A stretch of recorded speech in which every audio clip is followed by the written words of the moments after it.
Bismillahirrahmanirrahim. Assalamualaikum warahmatullahi wabarakatuh.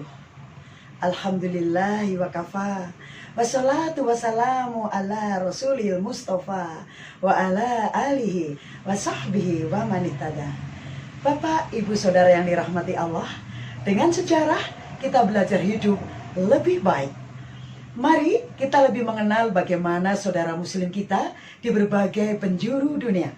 Dan topik kita kali ini adalah Muslim Melayu penyebar Islam di Afrika Selatan. Jejak Islam di penjuru dunia mencerminkan perbedaan khas di tiap benua.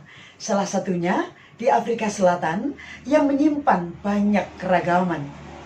Negara ini terkenal dengan keindahan alam gurun pasir, padang rumput savana, dan pegunungan salju.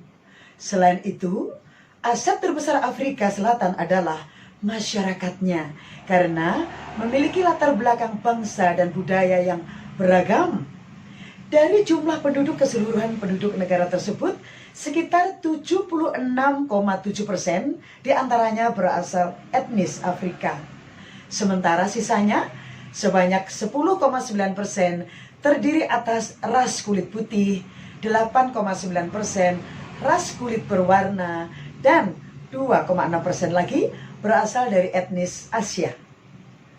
Agama mayoritas di Afrika Selatan adalah Kristen, sementara jumlah pemeluk Islam hanya berkisar 2% dari total populasi negara tersebut.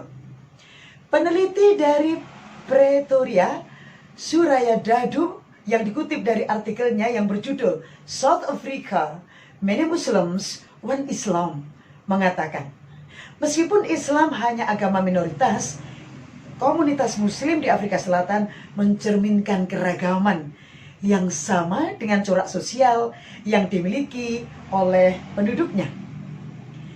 Sedangkan jika menurut pada catatan sejarah, Islam pertama kali hadir di Afrika Selatan melalui tangan para budak, tahanan politik, dan pekerja rodi dari Afrika dan Asia. Mereka dibawa ke negeri itu oleh pemerintah kolonial Eropa antara tahun 1652 sampai pertengahan abad 19. Di dalam kelompok ini terdapat pula kaum Mardikers, yakni budak-budak Melayu yang dipekerjakan oleh para pejabat Belanda di sana. Banyak dari budak Melayu tersebut yang akhirnya memilih untuk tetap berada di Provinsi Cape, sehingga daerah itu sekarang dikenal sebagai rumah bagi komunitas Muslim Melayu. Bahkan Islam menyebar dengan cepat di Provinsi Cape seiring tumbuhnya pelembagaan agama dan pendidikan di kalangan Muslim. Faktor lain yang ikut memacu pertumbuhan Islam di daerah itu adalah perkawinan, perpindahan keyakinan atau mu'alaf, dan pembelian budak oleh para majikan Muslim. Kemudian pada tahun 1838, ketika perbudakan dihapuskan, pemerintah kolonial Inggris menyadari perlunya sistem tenaga kerja alternatif untuk menopang kegiatan ekonomi mereka di tanah jajahan. Oleh karenanya, para pejabat Inggris akhirnya membawa orang-orang India ke Afrika Selatan untuk dipekerjakan sebagai buruh di perkebunan tebu yang berada di Provinsi Natal. Antara 1860 sampai 1911, pemerintah Inggris mengirim 176.000 orang India ke Natal. Sekitar 7-10% dari kaum imigran itu adalah Muslim.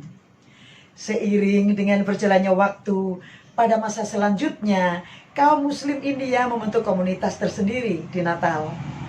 Sebagian dari mereka ada yang kemudian memilih menetap di Cape Town, dan ada pula yang hijrah ke Transvaal atau Kimberley. Penyebaran Islam di Cape Town juga ditandai dengan adanya beberapa masjid. Salah satunya adalah Masjid Awal. Ini adalah masjid tertua dan menjadi kebanggaan Afrika Selatan. Masya Allah. Masjid ini didirikan pada tahun 1798 dan diimami oleh Imam Abdullah Qadi Abdus Salam atau Tuan Guru yang merupakan imam pertama masjid ini. Masjid awal yang terletak di Thorpe Street merupakan simbol perjuangan Muslim Cape Town untuk mendapatkan kebebasan beragama di Afrika Selatan.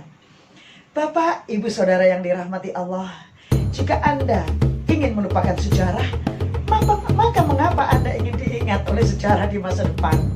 Sampai jumpa lagi di edisi mendatang, tetap dalam serial Dengan Sejarah Kita Belajar Hidup Lebih Baik. Wabillahi taufiq wal hidayah.